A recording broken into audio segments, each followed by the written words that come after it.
Good evening. मैं अफसर खान। आज आपको क्लास 10th का मैं जो मैन्युफैक्चरिंग इंडस्ट्री है, विनिर्माण उद्योग है, उसको पढ़ाऊंगा मैं। और पेज नंबर 72 को आप देखेंगे आज। खनिज आधारित उद्योग। खनिज मतलब जितना भी हमें ज़मीन के अंदर से जो खनिज पाया जाता है ना हमारा, जैसे लोहा है, तांबा है, ये सब पाया जाता है, तो इस पर कौन कौन सा हम इंडस्ट्री लगा सकते हैं, इस कौन कौन सी इंडस्ट्री बन सकती है। चल देखते हैं रीडिंग बाय रीडिंग है। तो फर्स्ट है लोहा तथा इस्पात। आपको मालूम भी ज़मीन के नीचे से मिलता है, ये भी हमारा एक खनिज है। ठीक है, जो भी हमारे धातु, ठीक है, जो भी हमको मेटल्स ज़मीन के नीचे से मिलते हैं उसको हम क्या बोलते हैं? खनिज। खनिज बोलते हैं। ठीक है। तो लोहा तथा इस्पात एक आधारभूत वैश्विक उद्योग है, क्योंकि अन्य सभी भारी, हल्के व मध्यम उद्योग इनसे बनी मशीनरी पर निर्भर हैं। देखिए, लोहा तथा इस्पात किसी भी टाइप का उद्योग हो, भले वो क्यों नहीं कपड़े का उद्योग हो, है ना, लेकिन कपड़े में मशीन चाहिए, तो मशीन में लोहा तथा इस्पात तो लगेगा बनने के लिए। मतलब ये बेसिक है, समझ लीजिए, बहुत इंपॉर्टेंट है, इससे क्वेश्चन बहुत ज़्यादा बनता है एग्जाम के अंदर। ठीक है। विविध प्रकार के इंजीनियरिंग सामान, निर्माण सामग्री, रक्षा, चिकित्सा, टेलीफोन, वैज्ञानिक उपकरण और विभिन्न प्रकार की उपभोक्ता वस्तुओं के निर्माण के लिए इस्पात की आवश्यकता होती है। देखिए, इस्पात किसमें? इंजीनियरिंग सामान, जैसे बड़े बड़े मशीन बनती है। निर्माण सामग्री, घर द्वार बन गया उसके लिए। रक्षा, जैसे तोप है, टैंक है ना। रक्षा मतलब वही तोप, टैंक, बंदूक, बम, इसमें सब इस्पात की ज़रूरत पड़ती है। चिकित्सा, हॉस्पिटल में सुई है आपका, तो सुई भी किससे? लोहा, ये सबसे बनता है, लोहा इस्पात से नहीं। और जो भी आपके दांत चेक करने का, आँख चेक करने का मशीन है, तो मशीन कैसे बनती है? लोहा इस्पात से बनता है मशीन नहीं। टेलीफोन आपका उससे बनता है। और जो वैज्ञानिक उपकरण है, जैसे आपका सैटेलाइट है, नहीं, मिसाइल्स हैं, ये सब क्या है? लोहा इस्पात से बनता है। और भी उपभोक्ता, मतलब जो हम यूज़ करते हैं, उपभोक्ता, हम लोग उपभोक्ता हैं, तो जो भी हम लोगों की आवश्यक चीज़ें हैं उससे बनती है। ठीक है, चलिए देखते हैं। इस्पात के उत्पादन तथा खपत को प्रायः एक देश के विकास का पैमाना माना जाता है। सही बात है। जिस देश के अंदर लोहा तथा इस्पात जितना ही अत्यधिक होगा, उतनी ही फैक्ट्री अत्यधिक बनेगी, जिससे हमारा उत्पादन अच्छा होगा। लोहा तथा इस्पात एक भारी उद्योग है, क्योंकि इसमें प्रयुक्त कच्चा माल तथा तैयार माल दोनों ही भारी और स्थूल होते हैं, और इसके लिए अधिक परिवहन लागत की आवश्यकता होती है। भाई, लोहा और इस्पात की हमेशा भारी होता है, जिसको ले जाने और आने में बड़ी दिक्कत होती है, जिसके कारण इस पे बहुत खर्चा करना पड़ता है, इसके ले जाने और आने में। इस उद्योग के लिए लौह अयस्क, कोकिंग कोल तथा चूना पत्थर का अनुपात लगभग 4:2:1 का है। देखिए, इसके लिए सब चीज़ चाहिए। ठीक है, उसका रेशो आप देख लेंगे तीनों का। इस्पात को कठोर बनाने के लिए इसमें मैग्नीज की कुछ मात्रा की भी आवश्यकता होती है। देखिए, उतना ही मजबूत नहीं होता, ठीक है ना। इसको आराम से, इस्पात को हम पिघला सकते हैं, लेकिन इसको मजबूत बनाने के लिए क्या करते हैं? इसमें मैग्नीज मिला देते हैं। आगे देखते हैं बेटा हम लोग। इस्पात उद्योगों की आदर्श स्थापना कहाँ होनी चाहिए? आखिर इस्पात का उद्योग कहाँ लगाया जाए, कहाँ इसकी फैक्ट्री लगाया जाए? यह याद रहे कि इससे निर्मित माल को बाजार तथा उपभोक्ताओं तक पहुंचाने के लिए भी सक्षम परिवहन की आवश्यकता होती है। मान लीजिए आप फैक्ट्री लगा दें और उसके माल को आप अच्छा ट्रांसपोर्ट ना मिले, रोड अच्छे ना मिले, तो आप कैसे पहुंचाएंगे? तो इसलिए उपभोक्ता, मतलब दुकान तक, हमारे तक पहुंचने के लिए, मतलब अच्छे परिवहन की सुविधाएं हो, ऐसी जगह उद्योग लगाना चाहिए। वर्ष 2019, हो सकता है भाई अलग अलग बुक में अलग अलग सन लिखा होगा, में भारत 111 मिलियन टन इस्पात का विनिर्माण कर संसार में कच्चा इस्पात उत्पादकों में दूसरे स्थान पर था। अब सोचिए कितना हमारे भारत में अच्छा खासा इसका उत्पादन हुआ कि हम दूसरे नंबर पर आ गए। यह स्पॉन्ज लौ का सबसे बड़ा उत्पादक है। स्पॉन्ज समझते हैं ये, मतलब स्पॉन्ज समझते हैं ना आप, मतलब बड़ा मतलब इसमें फ्लेक्सिबल होता है कुल मिला के ये।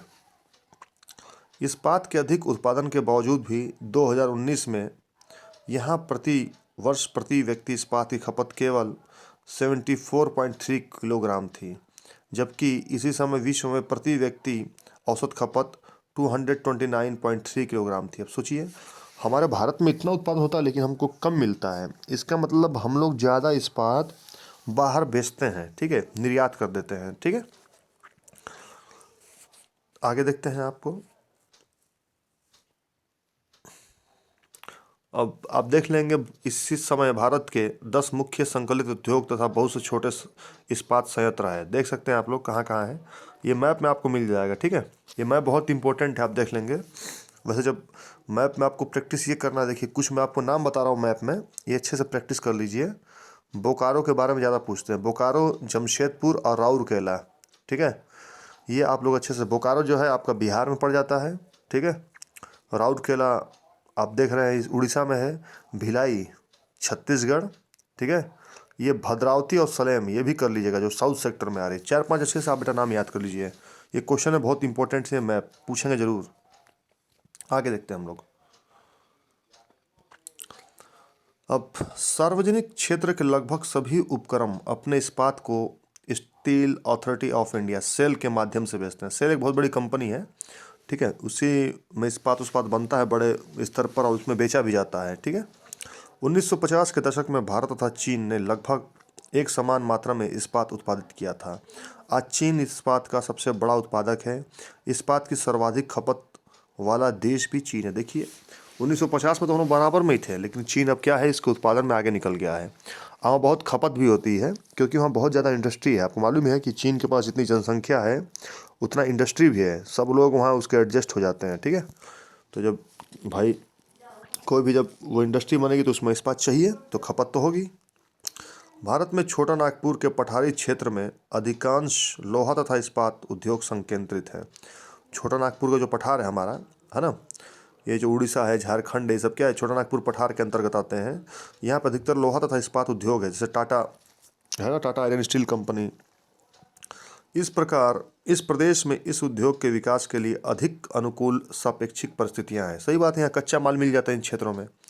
इनमें लो एस की कम लागत, उच्च कोटि के कच्चे माल की निकटता, सस्ते श्रमिक और स्थानीय बाजार में इनके मांग की विशाल संभाव्यता सम्मिलित है। मेन बात है कि जो छत्तीसगढ़, झारखंड, उड़ीसा, बिहार इधर जो है, ये इसलिए यहाँ पे ज़्यादा इस्पात की फैक्ट्री है क्योंकि यहाँ पर एक तो बहुत सस्ते श्रमिक मिलते हैं, बहुत ज़्यादा महंगे लेबर नहीं होते हैं। फिर कच्चे माल वहाँ अच्छा सा मिल जाता है, वहीं से निकलता है।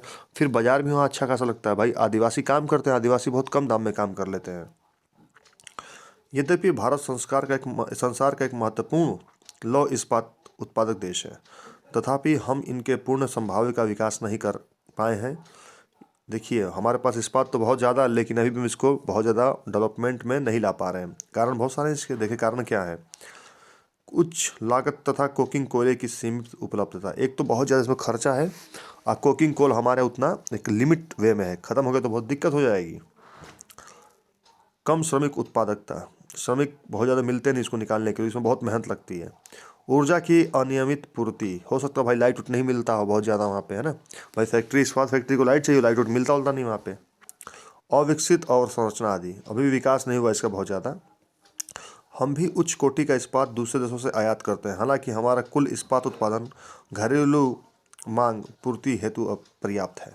अब सोचिए, आज भी हमारे भारत में इतनी अच्छी टेक्निक नहीं है कि हम अच्छा इस्पात का उत्पादन कर पाएँ। हम लोग बाहर से मंगाते हैं। हालांकि जो हमारे देश को मांग है इस्पात की वो तो पूरी हो जाती है, लेकिन अच्छे इस्पात नहीं मिल पाता आज भी। निजी क्षेत्र में उद्यमियों के प्रयत्न से तथा उदारीकरण व प्रत्यक्ष विदेशी निवेश से इस उद्योग को प्रोत्साहन दिया है।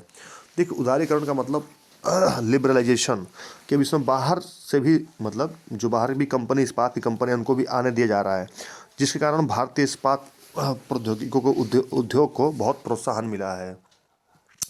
इस्पात उद्योग को अधिक स्पर्धावान बनाने के लिए अनुसंधान और विकास के संसाधनों को नियत करने की आवश्यकता है।